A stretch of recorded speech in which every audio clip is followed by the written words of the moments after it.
Am I the a-hole for what I said to my sister after she insinuated I should sell a car and give her money? I am 48 years old, married but child-free by choice. It's something my wife and I agreed on early in our relationship. We both have pretty good jobs and are able to afford many expensive items and activities.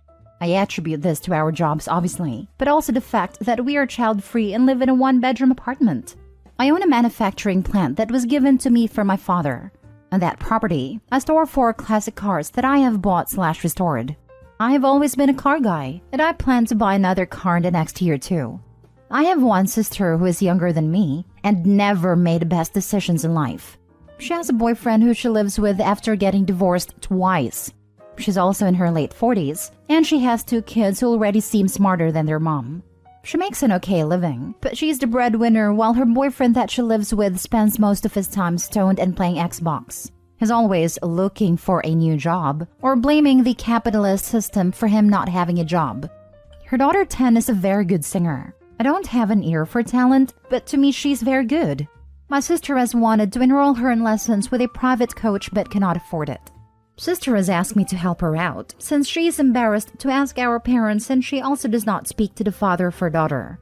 I declined politely, until she made a comment about my money and cars. Just another must-be-nice comment that I'm all too sick of hearing.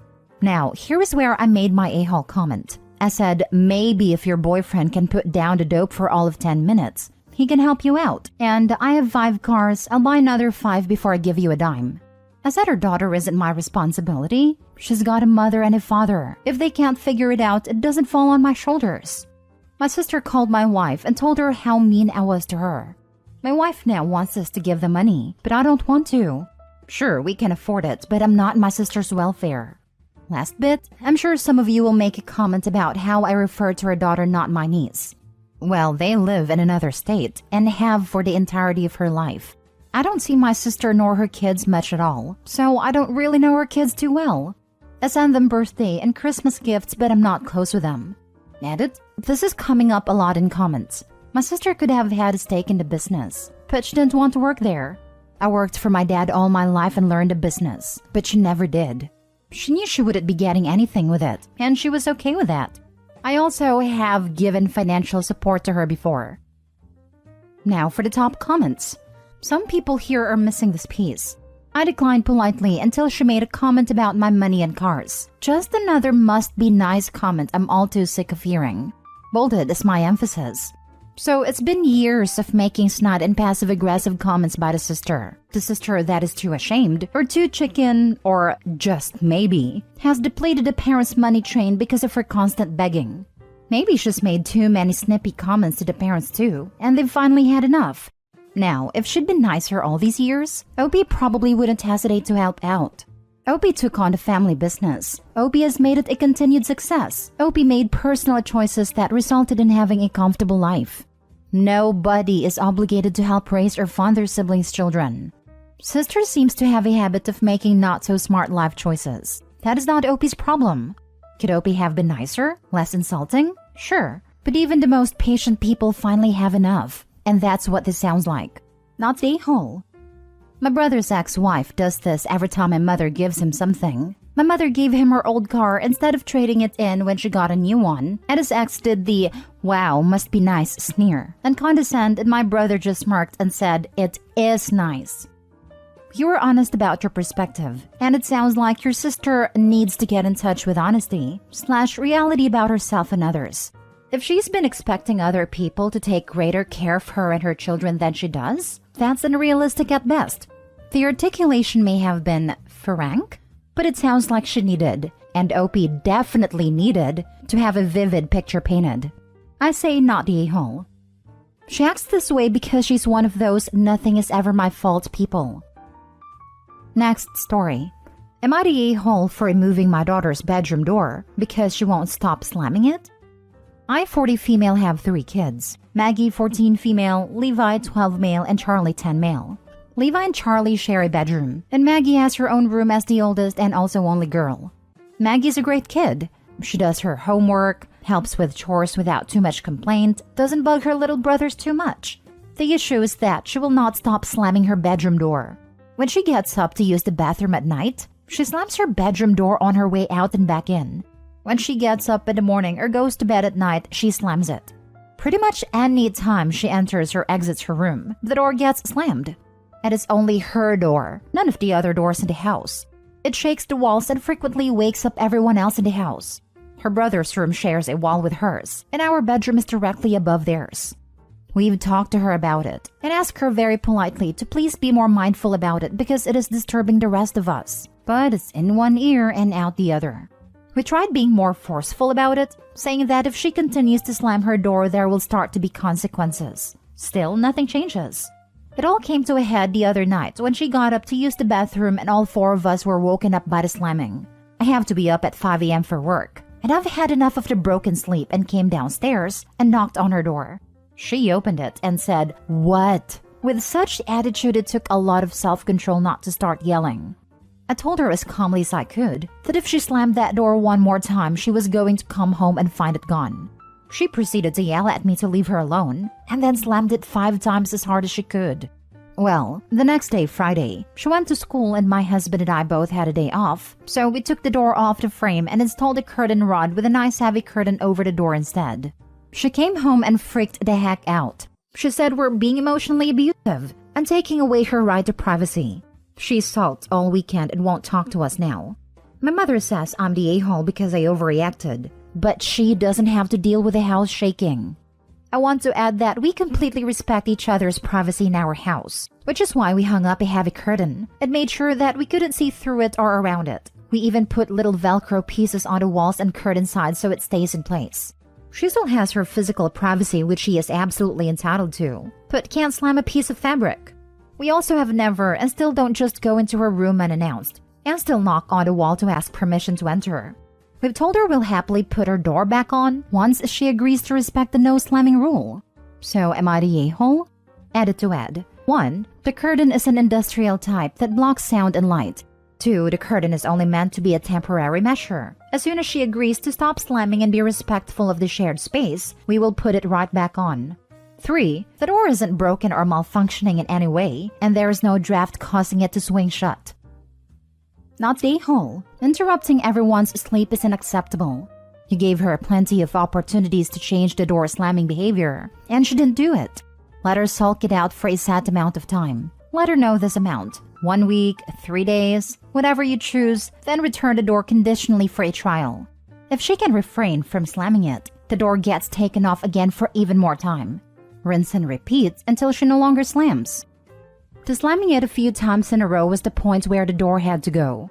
Opie's daughter might not have meant to wake others, but at that point it was teenage spite.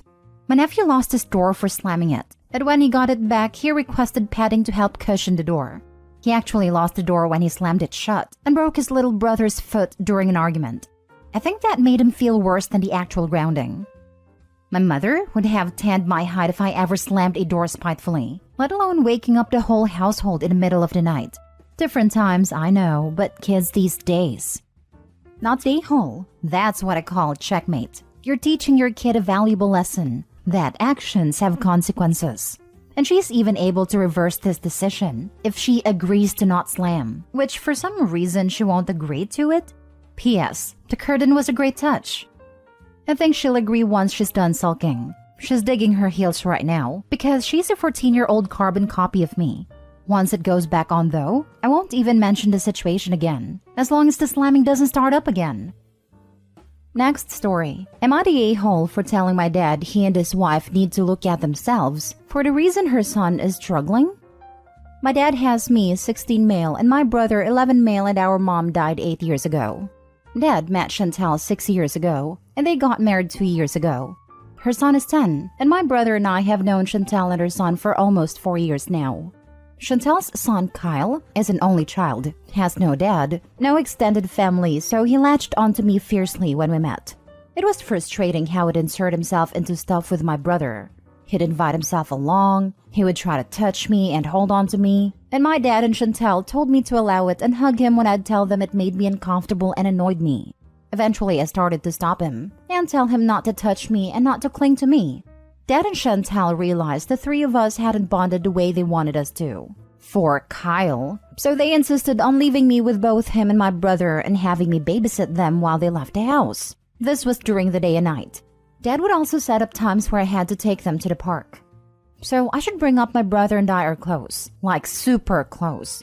We lost our mom, all 4 grandparents, and our only uncle, though we have aunts, in a space of like 3 years. Losing them made us closer. I was always an affectionate big brother, my mom used to say, and our relationship is so easy and natural that we hug, or I'll ruffle his hair, or he'll sit on me sometimes if he wants something. None of it is forced, and it just kind of happens. Kyle saw a lot of that during the forced babysitting, the forced park trips, etc. And he never got to hang all over me, or be my shadow like he wanted, and I'm not affectionate with him. And it's caused him a lot of trouble dealing with stuff. Chantal was concerned, and so we went to therapy for that. He admitted to being jealous and that he hates my brother, but he also wants me all to himself. He's still in therapy, but he told Chantal that he's never going to be happy not being my brother. Chantal and Dad blamed it all on me. They said I had a responsibility to Kyle to be a good brother to him, and that it was my job as the oldest to look out for him and make sure I was loving him the same as I love my brother. My dad has brought it up a couple of times on his own as well. At the last time, I told him that he and Chantal should look at themselves because they knew Kyle was seriously clinging with me, and they sent him out with me and my brother knowing we're close and have an affectionate relationship, and did nothing to make sure we'd be okay. He told me I should have put my own feelings aside and done what Kyle needed me to do, and Chantal was like, how dare I blame them? And she called me evil for blaming them when I have destroyed her son. Am I the a-hole? Now for the comments. Not the a-hole. And yes, it is your father and stepmother's fault. Kyle should have been told that the two of you are brothers. Plus, you've both suffered the same serious losses in a very short time. That means the two of you have a special bond. Kyle needs to be taught his bond with you will be different because of that. And he cannot force it, otherwise that will only drive you further away. And no one should ever be forced to accept affection and clinginess from someone if it makes them uncomfortable. You have the right to pick and choose who's allowed to touch you. I worry about you, to be blunt. In a few years, you're going to be able to live on your own, and you're going to want to have contact with your brother. I suspect your father and Chantal will forbid your brother from coming to see you unless Kyle can go too. Perhaps if you could persuade your father and stepmother into family therapy, the perspective of a qualified professional might help you. I worry about the brother too if Kyle has that much animosity against him that wants him out of the picture. Not the a-hole. Harsh truth time. He is not your brother. He's the child of the woman your dad married and nothing else to you. There was nothing wrong with that. Feelings cannot and should not be forced. Them forcing him upon you is a surefire way to ensure that you will never see him as anything other than annoyance. Why do parents and step-parents on here always think they can force relationships? It's so obviously going to breed resentment and tension and backfire every time. Not the a-hole. Last story. Am I the a-hole for not wanting to cancel our honeymoon despite what happened with my brother-in-law? My husband, male 32, and I, female 24, just got married 3 weeks ago, and we are currently celebrating our honeymoon. The plan was to travel for 2 months for different countries of Europe, Asia, and Africa. We currently are in Spain, and we are supposed to take a plane to Morocco in 2 days. However, my husband wants to cut the trip short and go back to our home now. The thing is, his brother is in a horrible situation. His wife and daughter had a car crash, and they're in the hospital.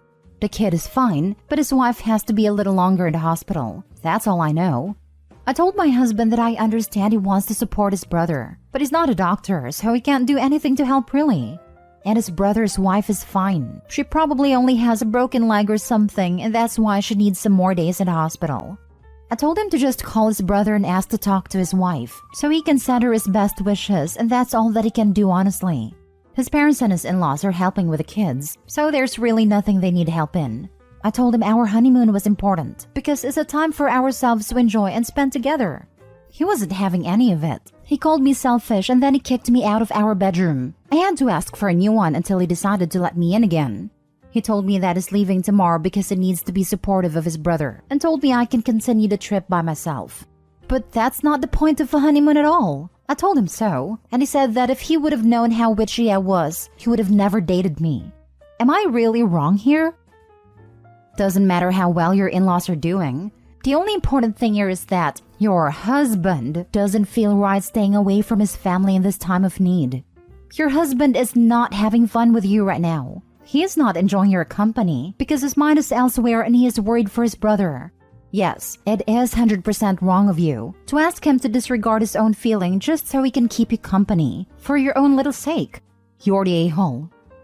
I agree, but I find it very weird that according to OP, her husband knows what is wrong and is refusing to tell her. She wants to call the hospital and see, but he also doesn't want that. It would get me thinking what was going on, to be honest. I think not the a-hole or everyone sucks here. Unpopular opinion, but not the a-hole. No one died or is on life support from the sounds of it. No major surgeries and the brother has support. I would not expect my brother to cut his honeymoon short to come home, especially if I had several others helping me out already.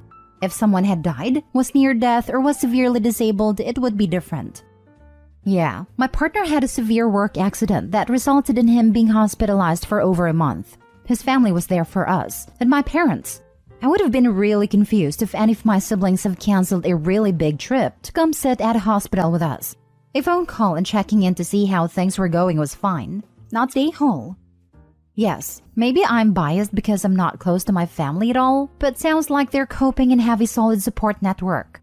It sucks it happened, and it sounds traumatic, but FaceTime is a thing. Also, on the flip side, if I was in a wreck and ended up needing to spend a week or two in the hospital, I would not want my sibling or anyone to cancel their honeymoon/holiday to come see me if it's been established a death is not imminent. Not the a-hole.